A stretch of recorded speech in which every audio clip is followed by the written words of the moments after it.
My best friend did this to me. The story of my life.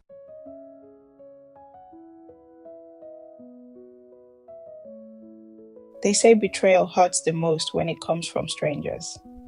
But that's a lie.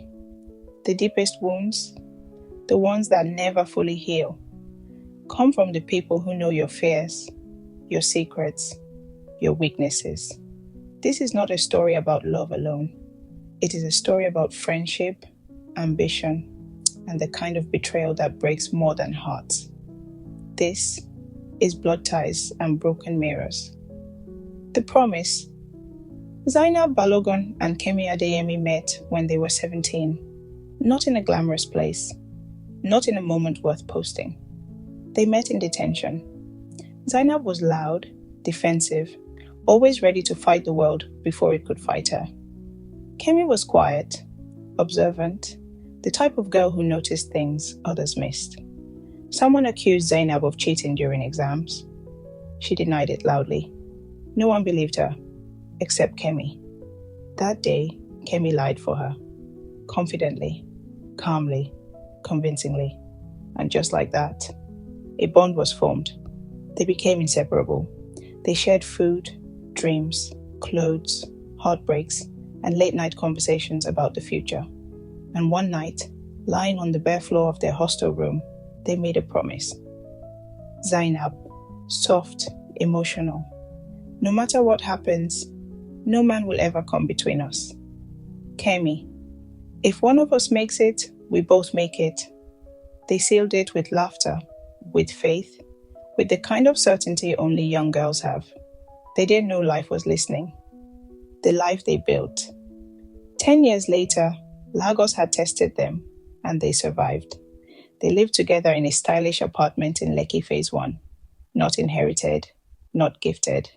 And Zainab was now the face of a fast-rising fashion brand. Bold designs, African prints with global appeal. Kemi was the brain behind it all. Marketing strategist, planner, quiet executor. Online, they were admired. Two best friends, two successful women, two sisters by choice. Offline, cracks were forming. Zainab had become sharper. Success hardened her voice. She interrupted Kemi more, ignored her advice, started making decisions alone. Kemi noticed, but said nothing, because loyalty was her nature. The man who changed everything. Damilola Adebayo entered their lives without warning. A real estate developer, well-spoken, clean suits, calm confidence. They met him at a networking event. Zainab noticed him immediately. He admired her ambition, her fire. He asked her out. Kemi smiled, encouraged her. Kemi, gentle, you deserve happiness too. Zainab laughed it off.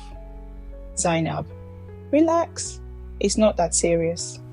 But it always starts like that. Boundaries begin to blur. Dami became a regular presence. He came over often, too often. Zainab talked. Kemi listened. Slowly. Conversation shifted. Business talks turned personal.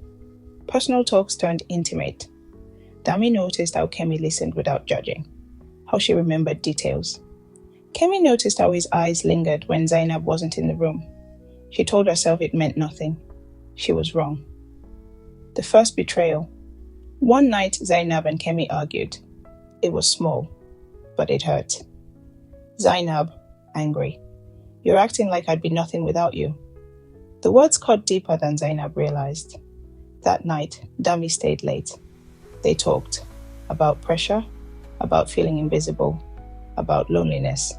Loneliness listens. One moment they were talking, the next. Silence. He leaned in. Kemi pulled away once, then she didn't. Guilt versus desire. Kemi cried afterward. She avoided Zainab, avoided Dami, avoided mirrors.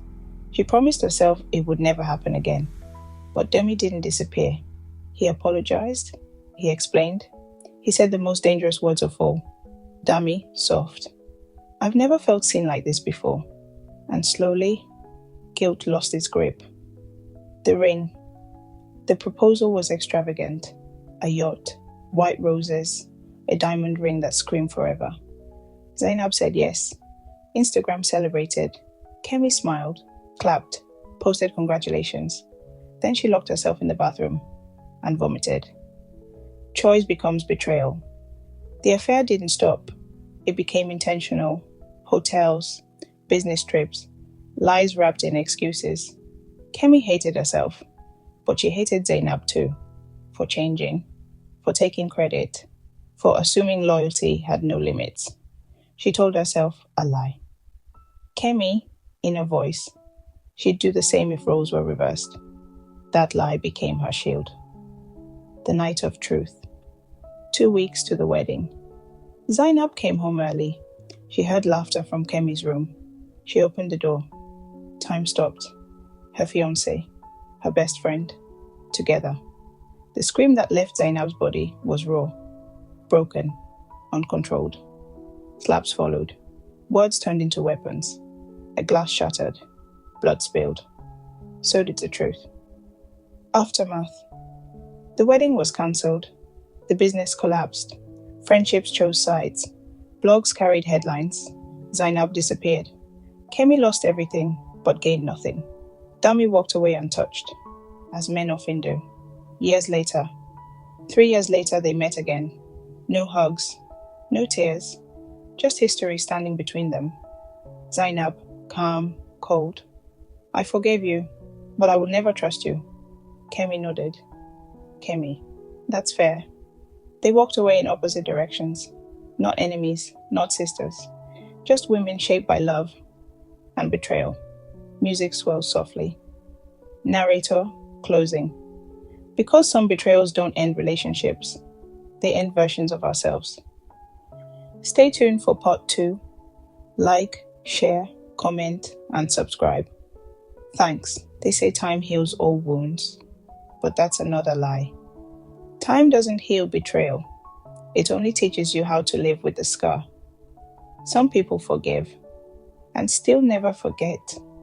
This is part 2 of Blood Ties and Broken Mirrors, where silence becomes power, where pain turns strategic, and where healing does not look like kindness.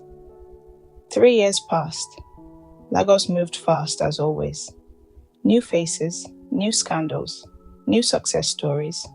But for Zainab Balogun, time moved differently. She didn't cry publicly anymore. She didn't explain herself.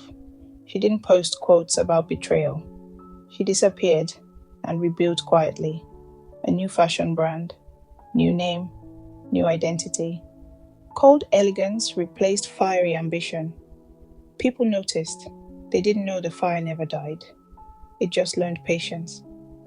Kemi Adeyemi did not rebuild easily. She lost friends, lost respect, lost the comfort of being trusted. Therapy became her companion. Silence became her punishment. She worked smaller jobs, lived modestly, avoided places where her name still carried shame. At night, she replayed the moment everything broke. Not the affair, the scream.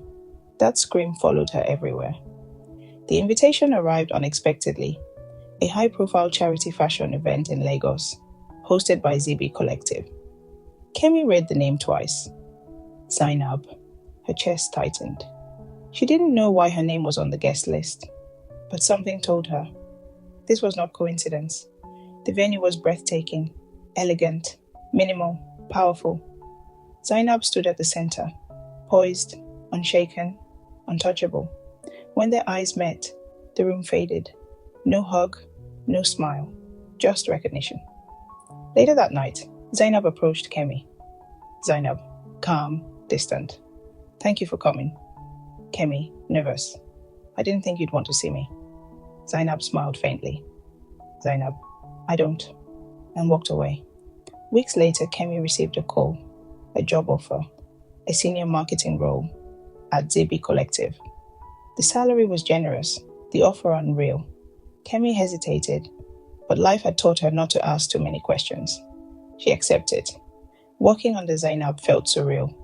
Zainab was professional, polite, emotionless. No insults, no confrontation, just control. Every meeting reminded Kemi of what they once were and what they would never be again. One evening, Kemi overheard a conversation. Investors, lawyers, contracts. She realized the truth too late. Zainab had orchestrated everything. The job, the proximity, the power imbalance, not for revenge, for closure. Or so she claimed. Kemi confronted Zainab. Kemi, trembling. Is this punishment? Zainab looked at her calmly. Zainab, no. Punishment is loud. This is control. Kemi's voice cracked. Kemi, do you still hate me? Zainab paused. Zainab, I don't hate you. Hate requires emotion. I outgrew that. Zainab offered Kemi an exit, a clean resignation, a glowing recommendation, a quiet release. Zainab, forgiveness doesn't mean access. Kemi understood. She resigned the next morning, not defeated, but finally honest with herself. Months later, Kemi started her own small consultancy. No shortcuts, no borrowed names. Zainab watched from a distance. No interference, no revenge, just boundaries. And somewhere in Lagos, two women continued their lives, no longer tied by blood or betrayal, but by a lesson neither would ever forget. Forgiveness is not reconciliation, and healing does not require reunion. When the past finally knocks back, not every villain faces consequences immediately. Some walk free, some thrive, some believe they've escaped the damage they caused. But life has a memory, and time has a way of collecting debts. This is part 3 of Blood Ties and Broken Mirrors, where the forgotten man is remembered, where silence breaks, and where justice arrives. Not with noise, but with precision. Damilola Adebayo had always landed on his feet. After the scandal, he left Lagos quietly. No apology tour, no explanations. He relocated to Abuja, expanded his real estate business, rebranded his image. New suits, new circles, new women. People forgot, as they usually do. And Dami convinced himself of something dangerous, that he survived because he was innocent. From the outside, Dami's life looked perfect. Luxury apartments, high-level deals, industry respect. But peace never moved in. He slept lightly, trusted no one fully, kept his phone face down at all times. Every strong woman he dated reminded him of Zainab. Every quiet one reminded him of Kemi. And he hated that. 5 years after the betrayal, Zainab's new brand went global. Magazine covers, international investors, recognition beyond Nigeria. Dami saw her name on a business news site. His chest tightened, not with love, with fear, because powerful women remember. Dami began negotiations on a massive luxury estate project. What he didn't know was that one of the silent investors behind the deal was Big Collective's parent firm. Zainab didn't attend meetings. She didn't announce herself. She watched, quietly. Meanwhile, Kemi's small consultancy grew. Slowly, honestly. She specialized in crisis management, reputation rebuilding, corporate ethics. Irony wasn't lost on her. She was invited to consult on a high-risk real estate brand facing internal instability. The company name made her pause. Adebayo Holdings. Her hands shook, but she accepted, not for revenge, for closure. The boardroom was cold and polished. Dami walked in confidently, until he saw her. Kemi, older, stronger, unshaken. Their eyes met. No greeting, no smile, just memory. Dami swallowed hard. For the first time in years, he was the uncomfortable one. The investigation was professional. Contracts reviewed, emails traced, ethical breaches uncovered. Not about the affair, about Dami's pattern, manipulation, boundary violations, power misuse.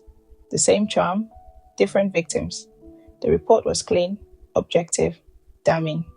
Kemi didn't sign it alone. Zainab's firm did. There was no public scandal, no headlines, just consequences. Investors pulled out, deals stalled, board confidence collapsed. Dami resigned for personal reasons. The same words he once used to disappear from pain he caused. Only this time, there was no fresh start waiting. Dami requested a meeting. Zainab agreed. Once. They met in a neutral space. He tried to explain, tried to apologize. Zainab listened quietly, then said one sentence. Zainab, you didn't destroy my life. You revealed who you were, and I believed you. She stood up and left. No anger, no forgiveness speech. Just months later. Zainab expanded globally. Kemi partnered with ethical firms, both women thriving, separately. One evening, they crossed paths again.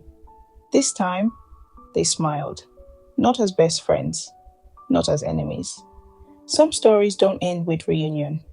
They end with release. And sometimes, the real victory isn't revenge. It's becoming the kind of woman who no longer needs it.